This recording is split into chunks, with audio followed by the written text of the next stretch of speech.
तो आदाब, नमस्कार, गुड इवनिंग, सत श्री अकाल। एक बार फिर आप तमाम लोगों का स्वागत है। उम्मीद है पूरी फैमिली अच्छी होगी, अपना ख्याल रख रही होगी। कहानी छत्तीसगढ़ की, और छत्तीसगढ़ में बिलासपुर के अंदर एक जगह है उसलापुर।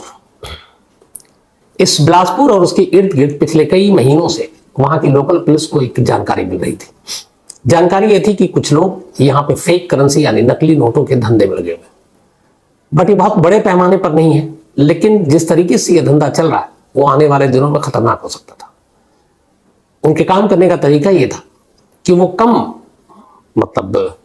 तादाद में नकली नोट बनाते और उन नकली नोटों को असली नोट के बीच में गड्डियों में डालकर और लोगों तक पहुंचा देते। अब एक आदमी के पास हाथ में 20 नोट है, 500 के या 200 के, तो वो गिन रहा है और उसी में एक दो नकली भी है, तो वो निकल रहा है।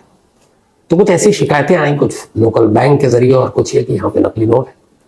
पुलिस ने अपनी तफ्तीश की तो पता चला यहाँ कोई ऐसा बहुत बड़ा गैंग नहीं है जो ऑपरेट कर रहा है, या फिर इसमें अंडरवर्ल्ड की हो, या फिर नेपाल या ISI पाकिस्तानी खुफिया एजेंसी, क्योंकि ये लोग नेपाल के रास्ते भारत में फेक करेंसी बहुत भेजते रहे। लेकिन जो लोकल पुलिस की तफ्तीश इन्वेस्टिगेशन हुई तो पता चला कि इसमें ऐसा कोई बड़ा हाथ इन्वॉल्व नहीं है। तो ये लोकल पैमाने पर हो रहा है। पुलिस लगी रही, वक्त बीतता रहा, कोई सुराग नहीं मिल रहा है। फिर धीरे धीरे पुलिस को एक जानकारी मिली।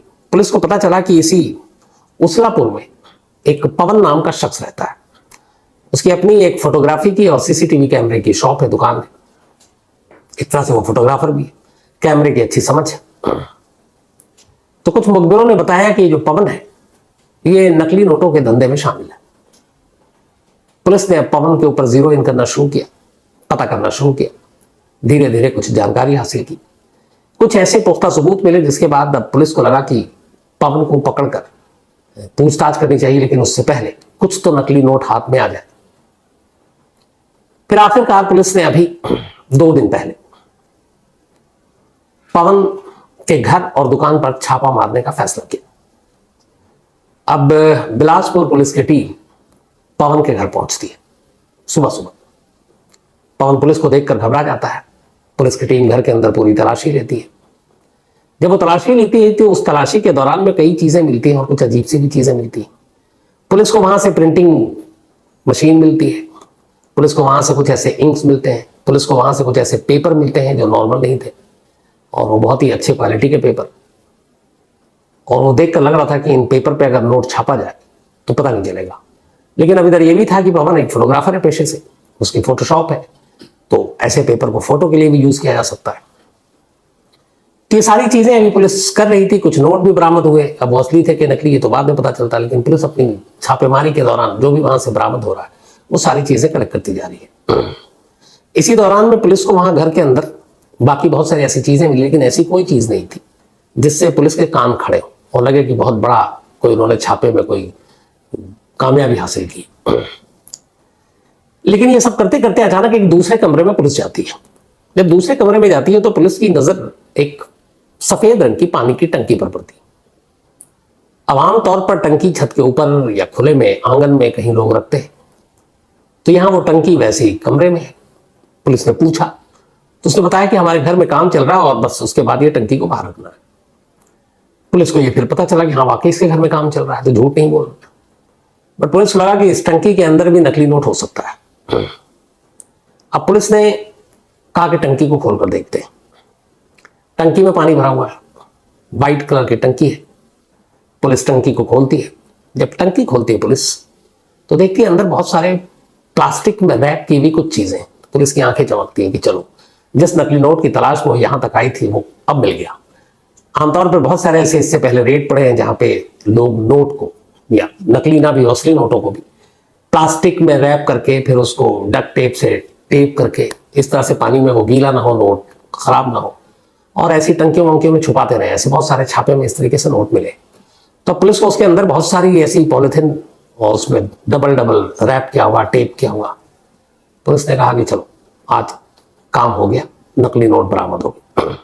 अब पुलिस ने टंकी से एक एक कर पॉलिथीन को निकालना शुरू किया। एक में वजनी चीज थी, उसने देखा तो वो पता चला कि खोला, जो टाइल्स कटर होता है वो कटर था। तो अब नकली नोट के साथ टाइल्स कटर का क्या लेना देना। पुलिस ने कहा चलो हटाओ, बाकी पॉलिथीन खोलते हैं। अब बाकी पॉलिथीन खोला। जैसे ही पहला पॉलिथीन जो पुलिस ने खोला एक तो वजनी था सब, खोलने में ही काफी वक्त लगा क्योंकि वो double double triple triple wrap किया हुआ है, एयर टाइट है।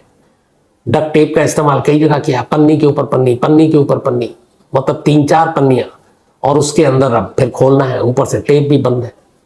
तो खैर जो पहली पन्नी के सारे पन्नियों को उतारा गया तो कमरे में मौजूद जो पुलिस वाले बाकी लोग थे सिहर कर कुछ कदम पीछे हट गए। ये खुद उनका, पुलिस वालों का भी ये कहना, क्योंकि उस पन्नी के अंदर से नकली नोट नहीं बल्कि इंसानी जिस्म के टुकड़े मिले थे, कटे हुए हाथ थे। अब जब पुलिस ने देखा तो अब बाकी पन्नी को खोलने का फैसला किया गया। तो जब बाकी पन्नी को खोला गया तो फिर सर, पैर, धड़, कुल 5 अलग अलग पैकेट मिले पन्नियों के, और उन 5 पन्नियों में एक इंसानी लाश के 5 अलग अलग टुकड़ों को बंद करके रखा गया था और उसे उस पानी की टंकी में डाल दिया गया था। अब पुलिस गई है नकली नोट ढूंढने, यहां टंकी के अंदर से इंसानी लाश जिसका कोई अता पता नहीं, कोई सुराग नहीं, ये कौन है, क्या है। पुलिस को खुद समझ में नहीं आ रहा है कि ये क्या हो गया, हम किस लिए आए थे और यहां से क्या मिल रहा है। अब जब ये इंसानी लाश के टुकड़े मिले, पुलिस ने फौरन पवन को पकड़ा और बोला अब चलो। अब उसे पुलिस स्टेशन ले गए। अब वहां उससे ढंग से पूछताछ की। वो घुमाता रहा, कह रहा मुझे खुद नहीं मालूम, मेरे बहुत सारे दुश्मन हैं, और वो बताने को कुछ तैयार नहीं है। पुलिस को लगा कि वाकई ऐसा हो सकता है कि शायद इसे कोई जानकारी ना हो, क्योंकि उसने कहा बीच में कई दिन तक मैं घर पे नहीं था। अब पुलिस ने उसकी फैमिली के बारे में पता करना शुरू किया तो पता चला कि पवन करीब 10 साल पहले एक सती साहू नाम की लड़की से प्यार करता था। घर वालों को यह बात पता चली, दोनों घर में बात हुई, आपसी रजामंदी से सती और पवन की शादी हो गई। शादी के बाद दोनों उसलापुर में खुशी खुशी रहने लगे। पवन का अपना कामकाज ठीक ठाक था, फोटोग्राफर था, सीसीटीवी कैमरे की दुकान थी, जिंदगी ठीक चल रही थी। फिर उसके 2 बच्चे हुए, एक 5 साल और एक 7 साल, सब ठीक चल रहा था। लेकिन इस कोरोना काल के बाद पवन का अपनी पत्नी को लेकर बिहेवियर थोड़ा चेंज होता गया। उसके मन में यह वहम बैठ गया कि उसकी पत्नी का किसी के साथ अफेयर है। अब वो इस बात पर जब तब लड़ाई करता। फिर यह भी था कि सती को यह पता चल गया था कि पवन कुछ गैर कानूनी काम कर रहा है। वो उसे मना करती, कहती बच्चे हो गए, कल को तुम्हें कुछ हो गया तो हमारा परिवार क्या होगा। तो इनको लेकर लड़ाई झगड़ा होने लगा दोनों तरफ से, रिश्तेदारों से। पुलिस ने पूछताछ की। अब पुलिस ने कहा चलो सती साहू से पूछते हैं कि मामला क्या है।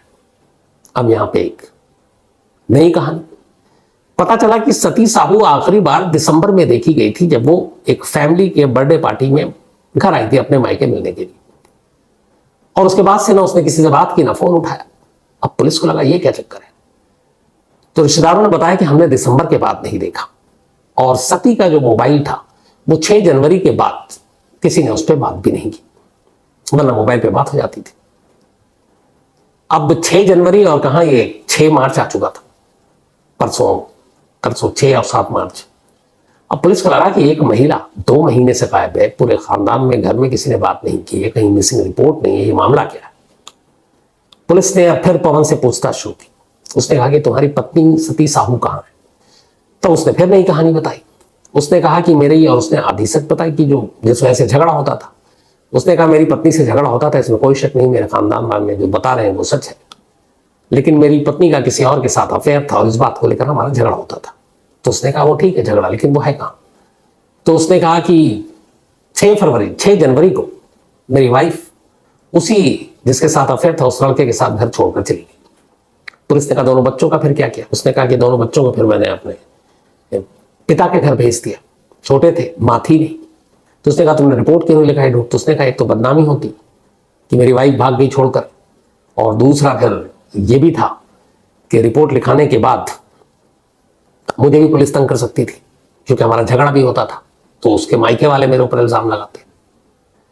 ये सारी कहानी सुनाता रहा। पुलिस को उसकी कहानी पर यकीन आया नहीं, लेकिन फिर पुलिस ने कहा कि देखो 2 महीने से तुम्हारी पत्नी गायब है, तुम जाली नोट के धंधे में हो, तुम्हारे घर से जो प्रूफ मिला है वो साबित करता है कि तुम इस धंधे में हो।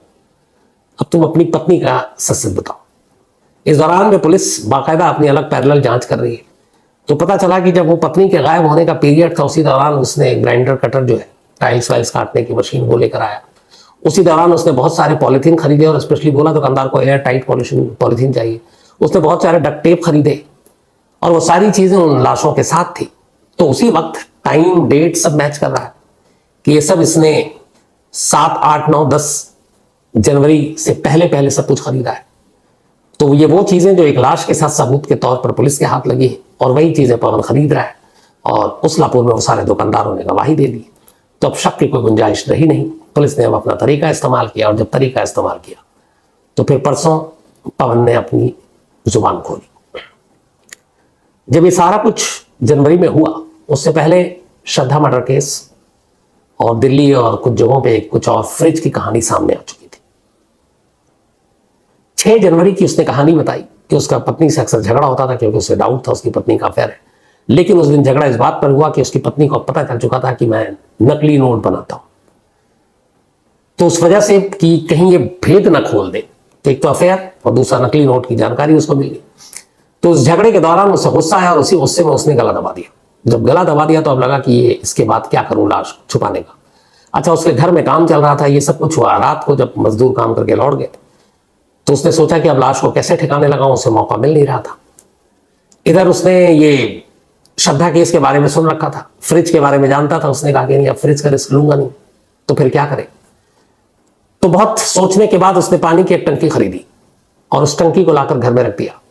इसके बाद उसने बहुत सारे पॉलिथीन खरीदे और लाश के टुकड़े करने बैठ गया। उसने लाश के टुकड़े किए, 5 अलग अलग 5 पॉलिथीन में पैक किया। फिर उसे लगा कि कुछ हिस्से ऐसे हैं जिसको जला देना चाहिए। सबसे पहले उसने अपनी ही पत्नी के पैर को जलाकर मिटाने की कोशिश की, लेकिन उसका फिर हिम्मत नहीं हो पाई। उसे अजीब सा लगा कि कैसे मैं जला सकता हूं। तो जब हिम्मत ने साथ नहीं दिया तो फिर उसने कहा पैक करो। फिर उसने पैक किया। पैक करने के बाद उसने वो सारी चीजें पानी में तो खराब ना हो, और पानी टंकी में डालना शुरू किया, ताकि जब मौका मिले वो एक एक कर लाशों के टुकड़ों को कहीं फेंकता रहेगा, ठीक वैसे ही जैसे श्रद्धा केस में था। तो उसने ये सारी चीजें कर दी और उसके बाद फिर लाश को भी रख दिया। अब 6 जनवरी को कत्ल हुआ, 7, 8 तक उसने सारी लाश जो है उसी पानी की टंकी में डाल दी। उसके बाद पूरा फरवरी बीत गया, मार्च बीत गया। इस दौरान जब सती के घर वालों ने पूछा तो सबसे यही कहता कि वो अपने दोस्त के साथ भाग गई है। तो उन्हें भी लगा कि अब अगर सच में भाग गई तो बिरादरी में बेइज्जती होगी, वो भी खामोश। इस चक्कर में किसी ने पुलिस में रिपोर्ट नहीं लिखाई। इधर बार बार पवन ये कहता कि वो एक दिन खुद लौट आएगी जब उसका होश ठिकाने लगेगा। तो उन्हें यह भी लगा कि झगड़ा लड़ाई होता है, शायद लौट आएगी, और इस चक्कर में सबने बच्चों को भी अपने पेरेंट्स के पास छोड़ दिया था। और 2 महीने तक ये लाश यूं ही पड़ी रही, और सती साहू की मौत की खबर किसी को नहीं लगी, न पड़ोसियों को, न रिश्तेदारों को, न पुलिस को, और ये खबर लगती भी नहीं। बट हुआ ये कि इसी दौरान जनवरी के बाद पुलिस के पास नकली नोट के धंधे की खबर पहुंची, और उसमें यह भी पता चला कि उसलापुर का एक नौजवान शामिल है। तो अब जब इस बारे में बात हुई तो पता चला कि पवन फोटोग्राफी और सीसीटीवी कैमरे का काम करता था।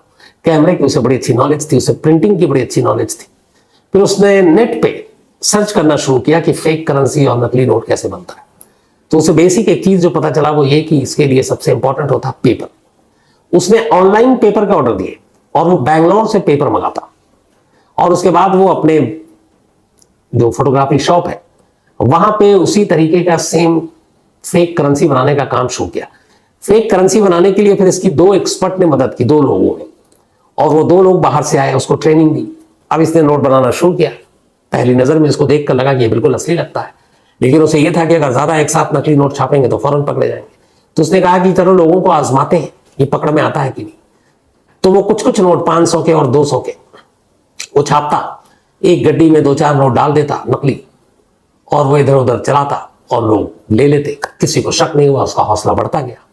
अब उसका इरादा यही था कि ज्यादा लालच नहीं, थोड़े थोड़े करके नकली नोट बनाएंगे और इसी तरीके से कई नोटों की गड्डियों के बीच में इसको सर्कुलेट करते जाएंगे।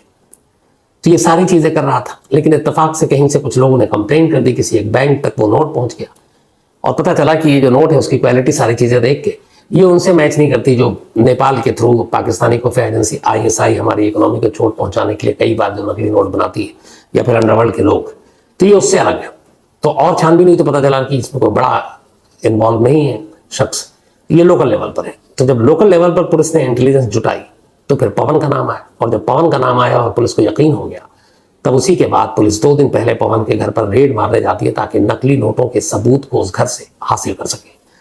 लेकिन गई नकली नोट ढूंढने, और वहां पे टंकी से लाश के टुकड़े मिल जाते। तो केस कुछ और, अंजाम कुछ और। नकली नोट की तफ्तीश ने एक कत्ल की पहेली को सुलझा दिया। अगर ये नकली नोट का मामला ना होता, पवन के घर पे छापा ना मारा जाता, तो ना मालूम सती साहू की ये लाश उस पानी की टंकी में कब तक होती, और जिस दिन मौका मिल जाता क्या पता पवन उसके लाश के टुकड़ों को ले जाकर कहीं ठिकाने लगा देता, और हो सकता है कि फिर कभी शायद ये कत्ल का केस खुलता ही नहीं। लेकिन वही है कि कई बार होता कुछ और है और हो कुछ और जाता है। तो एक नकली नोट के केस ने एक कत्ल की नई कहानी सामने ला दी। तो ये थी कहानी